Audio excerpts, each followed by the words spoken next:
১৬ ভরি স্বর্ণ ছিনতাইয়ের সময় চট্টগ্রাম নগরীর টাইগার পাস এলাকায় আমিনুল ইসলাম নামে এক পুলিশের এসআই জনতার হাতে আটক হয়েছেন। রোববার বিকেলে এই ঘটনা ঘটে। এ সময় পুলিশ উপপরিদর্শক আমিনুল ইসলাম ও এক সোর্সকেও আটক করে পুলিশকে খবর দেয় স্থানীয়রা। আটক সোর্সের নাম জাহেদ। খবর পেয়ে খুলশী থানার ওসি অভিযুক্ত দুইজনকে আটক করে থানায় নিয়ে যান। স্থানীয় সূত্রে জানা গেছে, নগরীর টাইগার পাস এলাকায় এক ব্যক্তির কাছ থেকে স্বর্ণ ছিনিয়ে নিয়ে পালিয়ে যাওয়ার সময় স্থানীয় লোকজন ওই পুলিশ কর্মকর্তাকে ধাওয়া দেয়। এ বিষয়ে জানতে খুলশী থানার ওসিকে একাধিকবার কল করা হলেও তিনি ফোন রিসিভ করেননি।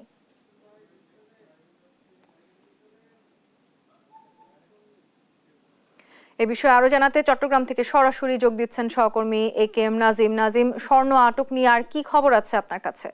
জি, আপনি যেমনটা বলছেন, আসলে আজ বিকেল নাগাদ নগরীর আখতারুজ্জামান ফ্লাইওভার অংশে, যেটি ৫টা স্থানের অংশে পড়েছে বলে আমরা জেনেছি, সেই অংশে একজন প্রবাসী আসার সময় আসলে সিএনজি অটোরিকশা করে আসার সময় যে খুলশী থানার একজন উপপরিদর্শক যার নাম আনিসুল ইসলাম, তিনি এবং তার এক সোর্স মিলে সেই প্রবাসী আব্দুল খালেক নামে প্রবাসী থেকে প্রায় ১৬ ভরি স্বর্ণ নিয়ে গেছে বলে আমরা জেনেছি। এরপর পরে স্থানীয় জনতা তাকে আটক করার পরে নগরীর ৫টা থানায় নিয়ে যাওয়া হয়। আমরা ৫টা থানার ওসির সাথে কথা বলছি। উনি আমাদেরকে যেটি বলেছেন যে স্থানীয় জনতা এই খুলশী থানার উপপরিদর্শক আনিসুল ইসলামকে এবং তার সোর্সকে আটক করে। এই সময় তার কাছ থেকে ১৬ ভরি স্বর্ণ পাওয়া যায়, যেগুলো বিভিন্ন গয়না ছিল, হাতের চুড়ি থেকে শুরু করে কানের দুল গয়না ছিল, সেগুলো সহ ৫টা থানা পুলিশ তাকে আটক করে পরে আইনি প্রক্রিয়া শেষ করে তাকে খুলশী থানায় হস্তান্তর করে বলে আমরা জেনেছি। এবং আমরা যারা গণমাধ্যম কর্মীরা রয়েছেন তারা আমরা একাধিকবার খুলশী থানার ওসিকে চেষ্টা করেছি এই বিষয়ে কথা বলার জন্য। আসলে তিনি এই বিষয়ে কোনো কথা বলেনি। পরে আমরা খুলশী থানায় এসে যেটি দেখেছি যে এই ঘটনায় যিনি ভুক্তভোগী প্রবাসী আব্দুল খালেক, উনি থানায় এসেছেন এবং থানায় এই বিষয়ে একটি এজাহার দায়ের করেছেন। আমরা সিএমপির উপ পুলিশ কমিশনার মোখলেসুর রহমানের সাথে কথা বলেছি। উনি আমাদেরকে যেটি বলেছেন যে এই ঘটনায় আইনগত ব্যবস্থা নেওয়া হবে এবং মামলা দায়ের করা হবে।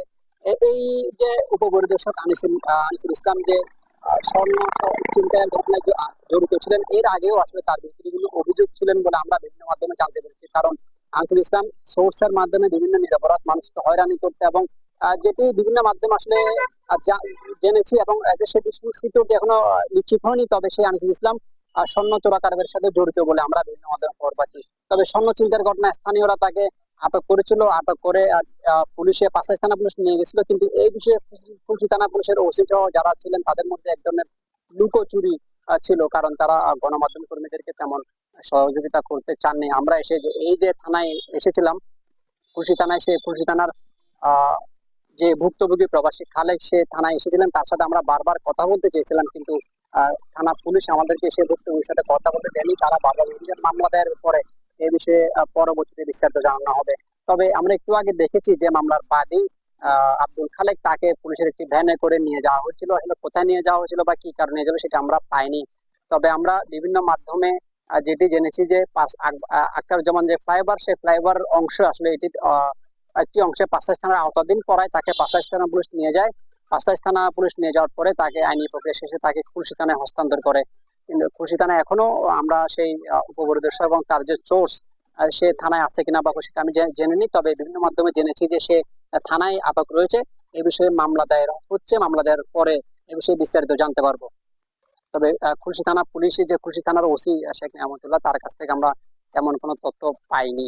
আমরা এটুকুই বিভিন্ন মাধ্যমে জানতে পেরেছি। আর যে প্রবাসী আব্দুল খালেক, তার বক্তব্য হচ্ছে সে আসার সময় সিএনজি অটোরিকশা করে আসার সময় তখন তার এই যে এসআই আনিসুল ইসলাম তার সোর্স নিয়ে এবং তার আরো কয়েকজন সাঙ্গপাঙ্গ নিয়ে ফ্লাইওভারের মধ্যে সিএনজি যে অটোরিকশা সেটি গতিরোধ করে এবং গতিরোধ করার পরে তার তল্লাশির নামে হয়রানি করেন। তল্লাশি করে তার মূলত তার যে স্বর্ণ ছিল, বিভিন্ন গয়না, হাতের চুড়ি, কানের দুল, নাকের ফুল সহ গলার বিভিন্ন স্বর্ণের বিভিন্ন গয়না যেগুলো প্রবাস থেকে নিয়ে আসা, সেগুলো মূলত তারা নিয়েছিলেন। এই সময় আশেপাশে যারা গাড়ি ছিল, অন্যান্য গাড়ি, তারা চিৎকার চেঁচামেচি দেখে মূলত তাকে আটক করে।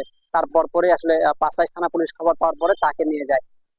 এরপর আসলে পুরো বিষয়টি যখন ৫টা থানা পুলিশ মাধ্যমে বিভিন্ন জায়গায় জানাজানি হয়, তখনই খুলশী থানা পুলিশের এক ধরনের লুকোচুরি যেটি আমরা দেখেছি।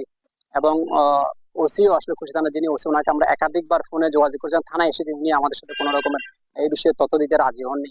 তবে উপকমিশনার যেটি বলছেন, এই ঘটনায় আইনগত ব্যবস্থা নেওয়া হবে, ব্যবস্থা নেওয়ার পর তদন্ত করে আসলে এই বিষয়ে ব্যবস্থা নেওয়া হবে এখন। এবং এই যে আনিসুল ইসলাম তার বিষয়ে বরখাস্ত বা বিভাগীয় মামলা বা তাদের পুলিশের আইনগত যে পদক্ষেপ সেটি কি হতে পারে সেটি নিয়ে আমাদের এখনো কিছু বলেনি। এই ছিল খুলশী থানা থেকে আমার কাছে থাকা সর্বশেষ। নাজিম, আপনাকে ধন্যবাদ। দর্শক, চট্টগ্রাম থেকে স্বর্ণ ছিনতাইয়ের সবশেষ খবর জানাচ্ছিলেন সহকর্মী AK নাজিম।